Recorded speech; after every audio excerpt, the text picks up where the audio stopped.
যাত্রাতে আমি কি করেছি আজকের পর্বে তোমাদের সাথে সেগুলোই শেয়ার করব।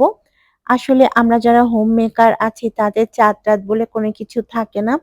তাদের চাঁদ-রাত কেটে যায় রান্নাঘরে পরিবারের সদস্যদের জন্য মজার খাবার রান্না করতে। চাঁদ-রাত মূলত হচ্ছে মেয়ে বা কন্যাদের জন্য যারা কিনা ওদের কাজিন কিংবা ফ্রেন্ডদের সাথে নতুন জামা কাপড় পরে ঘুরতে যাবে, মেহেদি দিবে। ওদের জন্যই মূলত চাঁদ-রাত। ওদের চাঁদ-রাতটা অনেক বেশি ভালো কাটে। আর আমরা যারা গৃহিণী আছি তাদের চাঁদ-রাত রান্নাঘরেই কেটে চলে যায়। ইফতারের পর কিছুক্ষণ আমি রেস্ট করেছিলাম। কারণ ইফতার করার পর যেন অনেক বেশি টায়ার্ড লাগে। তখন কোনো কাজই করতে ইচ্ছা করে না। ৯ টার সময় উঠে ১ম এ পায়েসের জন্য চুলায় আমি দুধ বসিয়ে দিয়েছি। আজকে ২.৫ লিটার দুধের পায়েস রান্না করব। চুলায় দুধটা বসিয়ে এখন আমি চলে এসেছি বাদাম, কিশমিশ এগুলোকে বক্সে ঢেলে নেয়ার জন্য। এটাও একটা কাজ। আর এই কাজগুলো আগে থেকে করে রাখলে রান্নার ক্ষেত্রে ঝামেলাটা কম হয়। আর আমি এখন এগুলো করছি। আর তাড়াহুড়া হয়ে যাচ্ছিল আমার। যাই হোক আমি কেচি দিয়ে আমার হাতটাও একটু কেটে ফেলেছি। সেটা ম্যাটার না। আমরা কাজ করার ক্ষেত্রে অনেক সময় অনেক ধরনের ছোটখাটো দুর্ঘটনা ঘটতেই থাকে। তবে একটু কেয়ারফুলি কাজ করলে সেই দুর্ঘটনাগুলো এড়িয়ে যাওয়া যায়। কিন্তু মাঝে সেটা হয়ে ওঠে না। যেমন এখন আমার হাতে একটু করে কেটে গেছে। যাই হোক চুলায় দুধ বসিয়ে দিয়ে এসেছিলাম। আর দুধে বলকও চলে আসছে। এখন আমি ধুয়ে রাখা পোলাওয়ের চাল দিয়ে দিব। আজকের পায়েসটা রান্না করার জন্য আমি এখানে 1/2 কাপ চিনি গুঁড়া পোলাওয়ের চাল ধুয়ে পানিতে ভিজিয়ে রেখেছিলাম ২ ঘন্টার মতো, সেটাই দিয়ে দিচ্ছি। ২.৫ লিটার দুধের জন্য আমি এখানে 1/2 কাপ পোলাওয়ের চাল নিয়েছি। গরম দুধে চাল দেওয়ার পর খুব ভালো মতো ২ মিনিটের মতো নেড়েচেড়ে নিতে হবে, না হয়তো চাল দলা পাকিয়ে যায়। আমি মিডিয়াম হিটে রেখে দুধ জাল করব যতক্ষণ না আমাদের চালটা ফুটে ওঠে। যখন চাল ফুটে উঠবে তখন এর মধ্যে চিনি দিয়ে দিতে হবে। ২.৫ লিটার দুধের জন্য আমি এখানে ১.৫ কাপের মতো চিনি দিচ্ছি। তবে তোমরা তোমাদের স্বাদ অনুযায়ী চিনিটা এড করতে পারো। যে যেমনটা মিষ্টি পছন্দ করে আরকি। তবে আমি যতটুকু চিনি দিয়েছি সেটা কিন্তু পারফেক্ট রেশিও।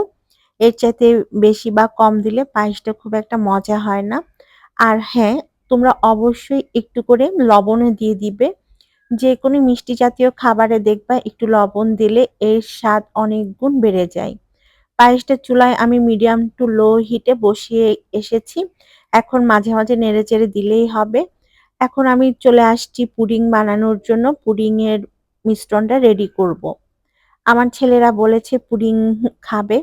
তো ওদের জন্য তো পুডিং বানাতেই হবে। এখানে আমি ৬ টা ডিম নিয়েছি পুডিং বানানোর জন্য। সাথে নিয়েছি ১.৫ কাপের মতো চিনি। আর ১ চা চামচ আমি ভ্যানিলা এসেন্স দিয়েছি। যারা ডিমের গন্ধের জন্য পুডিং খেতে পারো না, তারা পুডিং বানানোর সময় অবশ্যই ভ্যানিলা এসেন্সটা দিয়ে নিবে।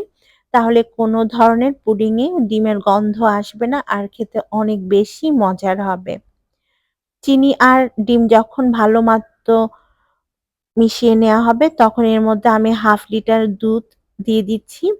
আর 1/2 লিটার দুধের সাথে আমি 1/2 কাপ গুঁড়া দুধ ভালোভাবে মিশিয়ে নিয়েছিলাম। সেটা এখন ডিমের মিশ্রণের সাথে ভালোমতো মিশিয়ে নিতে হবে। আর ব্যাস তৈরি হয়ে গেল আমাদের পুডিং এর জন্য ডিমের মিশ্রণ। এভাবে তোমরা কিন্তু পুডিংটা তৈরি করতে পারো। সবাই কিন্তু তোমার তৈরি করা পুডিং এর অনেক বেশি প্রশংসা করবে। আর আমি যতটুকু রেশিও দেখিয়েছি সেটা কিন্তু একদম পারফেক্ট। ৬ টা ডিমের জন্য ১.৫ কাপ চিনি আর 1/2 লিটার দুধ। এখন আমি যে পাত্রের মধ্যে বা মোল্ডের মধ্যে পুডিংটা সেট করব সেখানে পুডিং এর মিশ্রণটা ঢেলে নিচ্ছি। আর আমি আগেই কিন্তু ক্যারামেল তৈরি করে সেট করে নিয়েছি। তোমরা তো দেখেছো কি সুন্দর ক্যারামেলের কালারটা এসেছে আমাদের। এখন পুডিংটাকে স্টিম দিব। আসলে কিছু কাজ যদি ঈদের আগের দিন গুছিয়ে রাখা হয়, তাহলে অনেক সহজ হয়ে যায়। সকালবেলা আর তাড়াহুড়া করতে হয় না। কারণ সকালবেলা যেহেতু ছেলেরা আর ওদের বাবা নামাজে যাবে, যাওয়ার আগে যেন ওরা মুখে কোনো মিষ্টি খাবার দিয়ে যেতে পারে, মানে খেতে পারে। সেজন্যই আমি কষ্ট করে এই রান্নাগুলো এখনই করে রাখি। প্রতি বছরই করি। এটা যে এবছর করছি তা না। প্রতি বছর ঈদের আগের দিন আমি পায়েস রান্না করে রেখে দেই। আর ওরা নামাজে যাওয়ার আগে খেয়ে যেতে পারে। পায়েসটা হয়ে গেছে। পায়েসটা হয়ে যাওয়ার পর আমি একটা সার্ভিং ডিশের মধ্যে ঢেলে নিয়েছি। এখন উপর থেকে বাদাম আর কিশমিশ দিয়ে সাজিয়ে নিলেই তৈরি। পাতিলের মধ্যে আরো কিছুটা পায়েস আছে, সেগুলো আমি ছোট, ছোট কাপের মধ্যে ঢেলে নিবো। আসলে এবারের ঈদে মানে আমার ছেলেদের বন্ধুরা আসবে সকালে ৯টা ৯:৩০ র দিকে ওরা আমাদের বাসায় আসবে।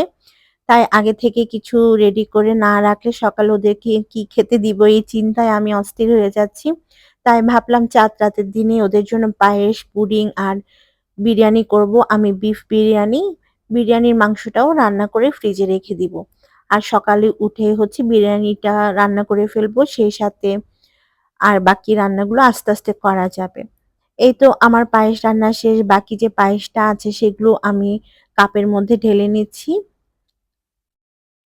মূলত এই পর্বে তোমাদের সাথে এতটুকুই শেয়ার করলাম। কারণ ভিডিওটা অনেক বেশি লম্বা হয়ে যাবে পুরোটা শেয়ার করতে গেলে। তো বাকি আর কি, কি করেছি সেগুলো তোমরা সেকেন্ড পার্টে দেখতে পারবে। তো আমার পায়েস রান্না শেষ, পুডিংটাও হয়ে গেছে। আমি এখন ফ্যানের নিচে এগুলোকে ঠান্ডা করতে দিয়েছি। যখন ঠান্ডা হবে তখন আমি ফ্রিজে রেখে দিব। আর দেখো কি সুন্দর আমাদের পুডিংটা সেট হয়েছে। তো এই ছিল আমার মোটামুটি টুকটাক ২ টা আইটেম রেডি করা ঈদের জন্য।